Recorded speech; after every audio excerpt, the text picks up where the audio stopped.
drawing it nice and easy. Well, thanks for being here. Yeah, absolutely.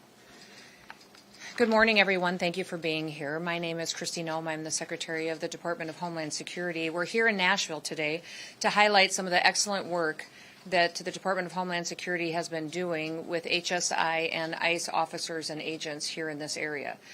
This office oversees not just operations within Nashville, but also throughout Tennessee and Kentucky, and they also are a key component to our investigative efforts that we put into the breaking up of drug and human trafficking rings. I'm so proud of this office and the agents that work here and in this area for what they do to protect children every day and what they do to protect United States citizens and get criminals off of our streets. President Trump has been focused ever since he's been in office on making America safe again. And that is what my job is as a secretary, is to make sure that we're following through on exactly what he promised the American people, to make sure that we're going after the worst of the worst every single day, get the murderers, the rapists, the child pedophiles and pornographers off of our streets and out of this country so that they can be brought to justice and face the consequences for their actions. Since President Trump has taken office, we have arrested almost 300,000 and more criminals and illegal aliens here in the United States of America and brought them to justice and deported them out of our country. 70% of those individuals have criminal charges that they are convicted of, or they have criminal charges that are pending against them. Overwhelmingly, the families that live in this country are thrilled to have these people off of their streets so that they can continue to raise their children in a country where they can live safely, send their kids to school, and go to sleep peacefully in their beds at night each and every day. Here in Tennessee, HSI Nashville has arrested some individuals that I want to highlight specifically that are tied to foreign terrorist organizations as designated by President Trump's administration, and also tied to gang organizations that are not only present here in this country, but also internationally as well. 2 Venezuelan nationals with ties to Tren de Aragua have been arrested here. This was done back in January, and their crimes include promoting prostitution and evading arrest. In February, HSI Nashville arrested a 35-year-old Venezuelan charged with homicide after he stabbed his own wife to death. HSI also arrested a 33-year-old illegal alien that was from El Salvador. This individual was affiliated with the MS-13 gang, and he's the subject of a red notice that we participate with Interpol, and is wanted in El Salvador as well for aggravated murder. In January, HSI Nashville here arrested a 22-year-old Guatemalan who was an illegal alien here in this country. The charges against this individual count 3 charges of child rape, sexual exploitation of a minor, and identity theft. Also arrested here is a 60-year-old illegal alien from Iraq. His criminal history includes convictions of rape, larceny, and false imprisonment. And last but not least, that I'll highlight here individually today, is we all remember the story of Kilmar Abrego Garcia, the MS-13 member. He was a human trafficker, a domestic abuser, a criminal illegal alien, and a national of El Salvador, and a member of MS-13. The mainstream media consistently tries to defend this individual as an innocent Maryland man, but I will be very clear, this man has a history and decades-long ties to a gang that has been convicted of human trafficking, and he himself has been deeply tied to those horrific charges and criminal activities. He's here in Nashville currently on federal charges for human trafficking, and the grand jury's indictment describes a monster. Abrego was a full-time human trafficker who would brutally abuse women under his control and even solicited individuals for child pornography. Now, all of these criminals are evil. They're horrible human beings. They're the worst of the worst. And America is safer because they're off of our streets, because of the work of the individuals behind me, but all of the agents and officials within HSI and ICE. Rioters, criminal thugs, legacy media, open border politicians, often you'll hear them standing up and defending the evil criminals that I've been talking about. And in the meantime, what they're doing is smearing and doxing our agents and putting them and their families at risk. Leftists have doxed, attacked, and tried to intimidate the men and women who uphold our laws and keep our streets safe. And now our ICE officers are facing an 830% increase in violence against them and their families. One of the open border politicians is right here in this state and is right here in this city. and I'm specifically calling out the mayor of Nashville. Mayor Freddie O'Connell has gone after our ICE individuals and agents that work with HSI. He's openly doxed them, revealed their information to the public, encouraged people to work against them in their efforts to clean up the streets of Nashville, and he has forced his city officials, his employees of the city of Nashville, to document every single interaction that they have with federal immigration authorities. What the mayor is doing to the city is shameful, and what he needs to do is participate with us and make sure that he's helping us uphold the rule of law. Listen, if people don't like the laws in this country, go to Congress and change them. But what these agents do every single day is to uphold the law and make sure that it applies equally to everyone, and that criminals aren't placed above the American citizens that live in this city and live in this state and in this country. O'Connell and his administration are playing politics, and they're playing politics to a dangerous level that's risking people's lives. Despite the mayor's reckless behavior, we're going to continue to enforce the law here in Nashville. We're going to continue to fight to keep families safe, and here in this city, but also in this state, and continue throughout the country. Bringing violent criminals to justice is our priority, and doing so in order to make America safe again is what we will work to do every single day. We're also seeing similar acts of injustices happen in Nashville by other entities as well. We're seeing obstruction against federal immigration law by Belmont University. As you know, they have openly said that they will house illegal immigrants on their campus and do that in defiance of the federal government. President Trump campaigned on immigration enforcement. The American people voted for immigration enforcement. They voted to clean up their streets and get these criminals out of our country. I'm very proud of the fact that since President Trump has been in office, we have removed over 600 known and suspected terrorists out of the United States of America, that we have brought thousands of gang members from MS-13, TDA, and brought them to justice and deported them out of our country. We're continuing to go after these criminals to protect American citizens. And now that the President's big, beautiful bill is passed, we have the resources to double down.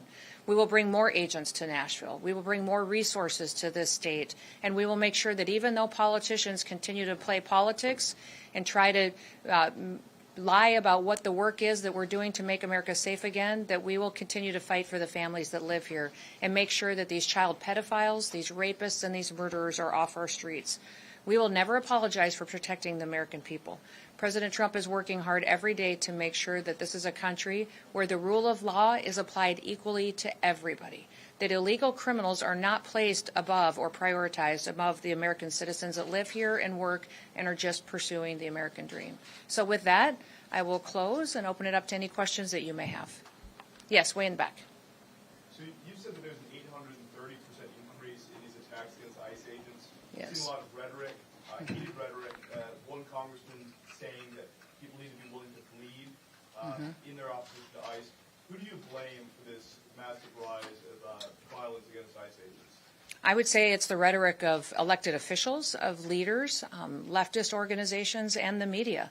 When they don't tell the truth, there's consequences for that.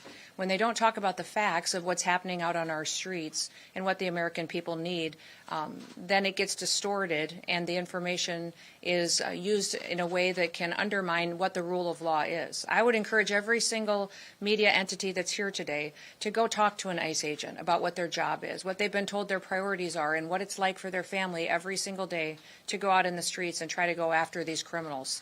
The Trump administration has specifically targeted the worst of the worst. The individuals that we are going after are those that are violent criminals, those that are breaking our laws, and those that have final removal orders. And in many of these places, we've negotiated for their safe return back to their own home country. And if they're criminals, they will face consequences for their crimes. I'm grateful for the fact that we have a president that stands up for the everyday American, and I would be thrilled if people would talk about the fact that when you get a rapist off the street, how many families have we protected? When you get a murderer off the street, a pedophile off the street, look at the families that will never have to be victims because that work was done. Too much time is spent focusing on these criminals when you should be focusing on the people who have been victims in the past and the fact that we're stopping future people from becoming victims as well. Yes. President Noem, you speak of the worst of the worst that the Trump administration is going after. You see these four individuals who are 70% of them you say that ICE is picking up have criminal convictions and charges. Why not release their names in the rap sheets and investigate? Well, many times the investigations are still ongoing, or they have lawyers where there's appeals going on. And so we follow the rule of law and give everybody their due process rights, but make sure that we're pursuing these criminal cases so that these individuals can face consequences for their crimes. This office here specifically is one of the most outstanding offices that we have in this nation for going after child exploitation rings and child trafficking and human trafficking. So I'm so thankful for their investigative work. They're breaking up trafficking rings that have been filtering internationally and have been using Nashville as a hub. I would encourage the mayor here to partner with them instead of fighting them, because by his rhetoric and by what he is requiring his city employees to do, and by not having the backs of these law enforcement officers, he's allowing more children to be trafficked, more children to be victimized, and more families to suffer because of his actions and his politics. But for those who are convicted and be deported, why not reduce their names and their actions? Oftentimes they are. Oftentimes they are. And also we have security agreements that we have negotiated with foreign countries as well, their home countries.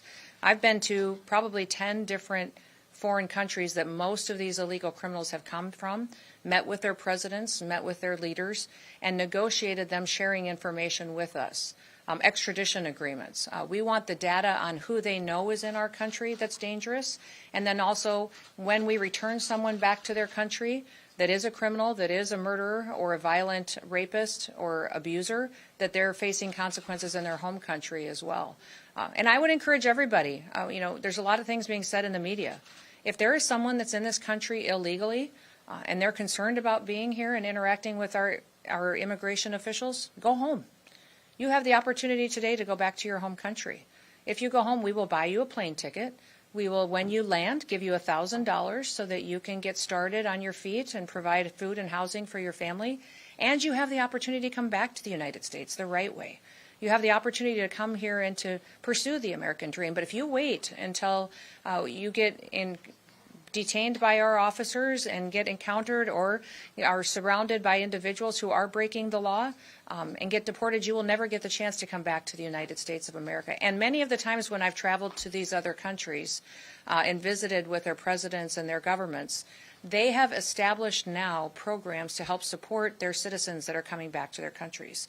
Many of these countries are setting up loan programs for houses when people come back, training for jobs that they need to have filled in their countries. They're giving children scholarships that are coming home so they can get an education and get their feet under them. So when you look at Guatemala, Honduras, Colombia, Panama, many of these countries, Mexico that I've visited, many of them are setting up programs so that when people do come home, that they have the opportunity to have a job and an education that they've never had before. And I'm proud of that work that's being done so that when individuals do things the right way, they can be rewarded for that.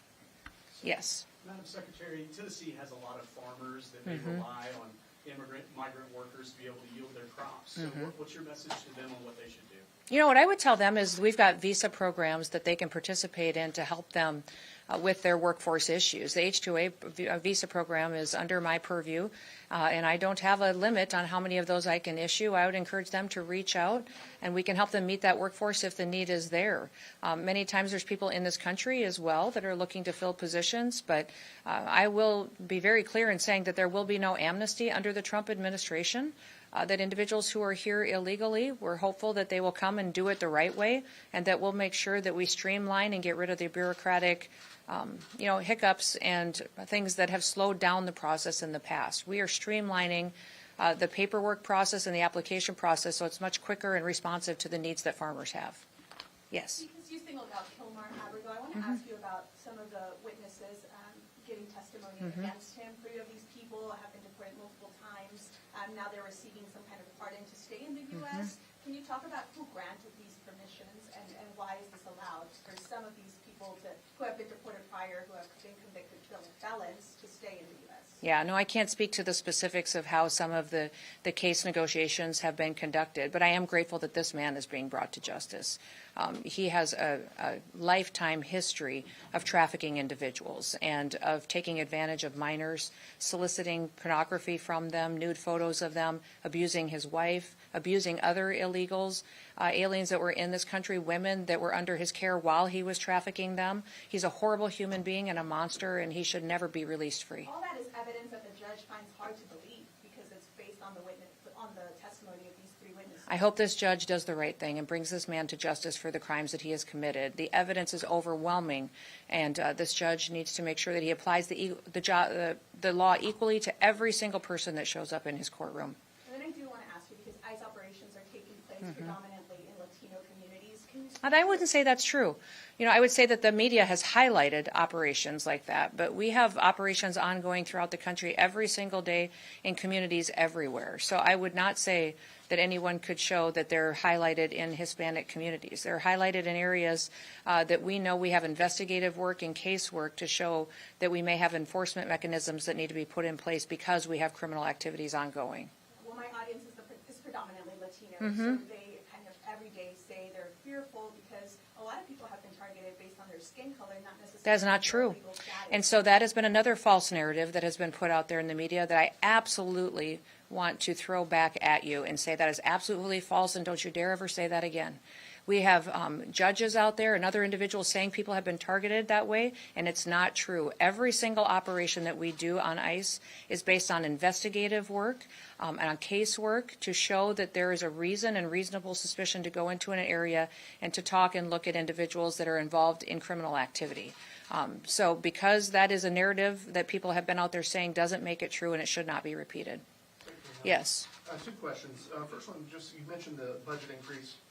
Excuse me, it's going to be coming to ICE. Beyond just more personnel, more boots on the ground here, I mean, what do you see as what Nashvilleians will see in the city in terms of enforcement detention over the next few years? What's that going to actually look like? Well, what the people of Nashville will see is obviously more individuals and more agents, but they'll also see more training and equipment. We'll see more investigative tools that will be able to be utilized. My hope is that we also get the chance to work with the Department of Justice to get more immigration judges. Many times we have individuals who wait a long time to get through the immigration process, and that is one of the reasons that people point to while people get anxious to come into our country illegally is because it takes so long to do it the right way. So not only do we want to get our casework when we bring someone into our detainment processed quickly so that we can get a decision made, but also those individuals who want to come here legally, that we have the opportunity to do so in a much more streamlined manner. Are we likely to see more facilities kind of erected here in Middle? I don't think we necessarily will see more facilities. What we need is when we have a city like Nashville where the mayor is playing politics and not necessarily they're backing up our officers, you'll see more individuals to make sure that these officers are out on the street and have enough force to keep themselves safe while they do their work. And then just one follow-up on the due process. It's standard within law enforcement to release names and charges before people have gone through trial or through that legal process. I mean, that is part of due process. How can we, the press, and by extension the public, ensure that the federal government is ensuring due process if we're not allowed to know the names of these people and the charges? We are following due process on every single case. I'm not sure if you're talking specifically about a case or two, but I can follow up with you after the press conference and see if there's some you're not getting. But if we are not giving you names and data and information, it is because we are following the law and ensuring that every individual gets the due process that they need. Now, due process looks different based on what case it is and who the individual is, but we will continue to make sure that we're focusing on following the law and making sure we're bringing criminals to justice. Do you think we see more names released? We will release names as we are allowed to by the law. In the case of Kilmar Grego Garcia, there's been a lot of discussion on whether he will be deported if he's released ahead of trial.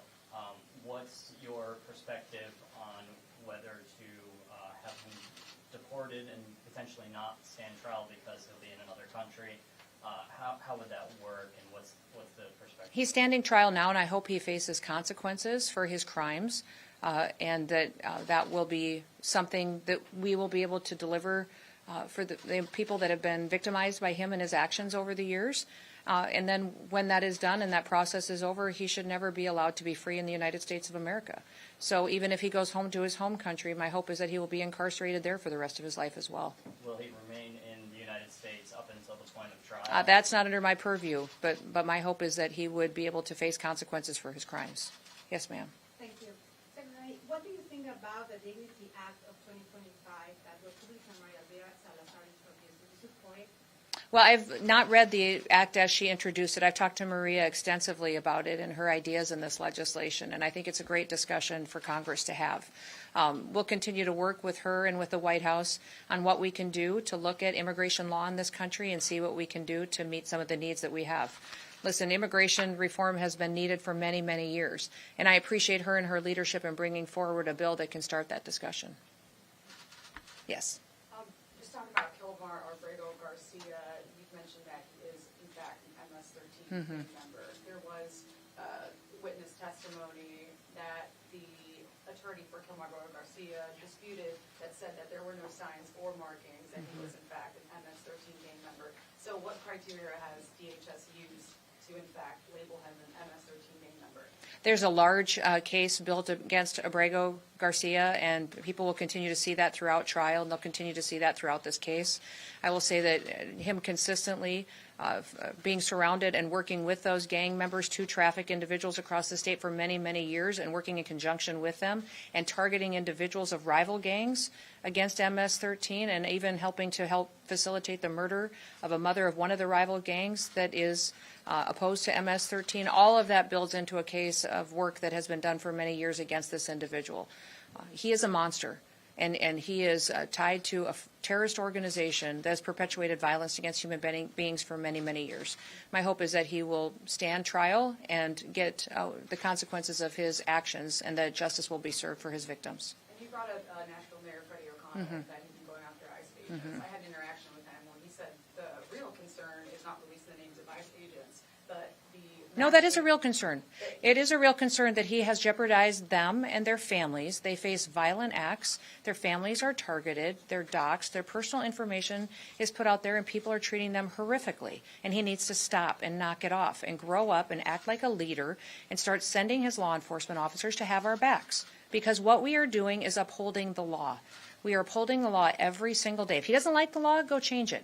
Go to the federal government and change the law. But what we are doing here is making our streets safer for the people of Nashville, and the people of Nashville overwhelmingly support getting criminals off of their streets. He should be helping us do that. Well, he's saying that the unmasking of that ICE agents need to be unmasked, that's the real concern. So Mayor O'Connell's much more worried about victimizing our law enforcement officers than he is going after criminals?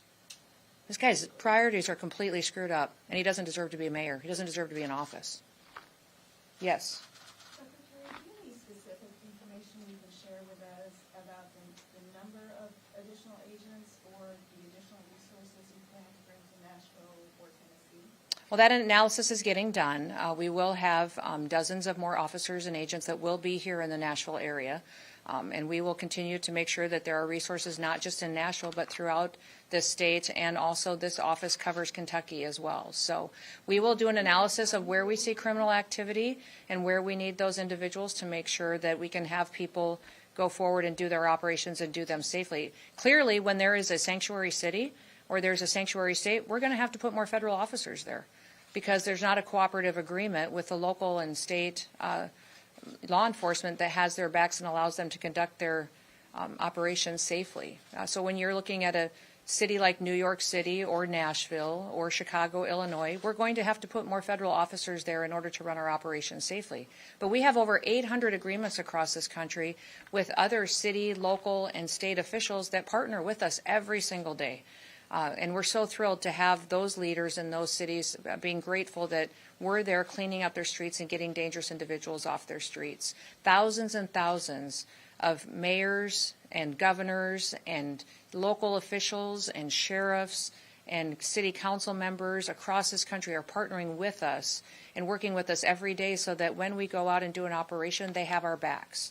And they're helping us secure locations, and they're partnering with us. It's unfortunate we don't have that kind of working relationship here in Nashville.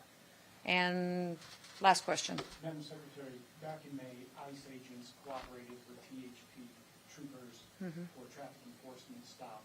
So far, we've been blocked by local and state authorities to look at biographical data for those people to ensure Hispanics weren't unlawfully being targeted. Will ICE release that data if locals won't? Do you have any indication that anybody was targeted just specifically because of what their race or creed was? CAD reports that I have right now on those show disproportionately Hispanic people being stopped and detained. Every single enforcement action that we have, Be able to see that. an operation, every single enforcement operation that we have conducted has been based on a casework and investigative reports on criminal activities and where we know that there is those types of things going on and individuals are located. Would you suggest All right, they release good. that information out to this- We will release any information that's available that we can according to the law. And we have been extremely transparent. This has been the most transparent administration that we have had in a very long time on operations that we have on the ground. And that's one of the things that makes me so proud to work for President Trump, is that he has been an open book on making sure that he's following through on exactly what the American people have asked him to do. Focus on, number one, securing the border. For 2 months in a row now, we have 0 illegal aliens that have crossed our borders and come into this country. And that is one thing that has done amazing results in making sure that we're keeping Americans safe. The second thing he has promised to do, that overwhelmingly the American people wanted him to, was to get the worst of the worst off of our streets. And so our focus is there, and that's what we will continue to do, is to provide operations that remove these murderers, rapists, pedophiles, and human traffickers and drug traffickers off of our streets. When you look at the table in front of me, these are all drugs and guns that have been taken off of the streets from this office and this area, this state, that are no longer out there killing our children, that are no longer out there perpetuating drug addiction and splitting up families and conducting violence on the streets. They have been brought into and taken away from criminals and terrorist organizations because of the work that these officers do. My hope is that we can continue to do this kind of work and do it in a way that makes sure that we're honoring our law enforcement officers and we're recognizing the rule of law needs to be enforced and enhanced here in the United States. That's what the American people demanded, and that's what President Trump is following through on. So thank you. You guys have a wonderful day. Are you concerned about people impersonating ICE agents? Does it not make the U.S. less safe if you just deport terrorists instead of charge them and jail them?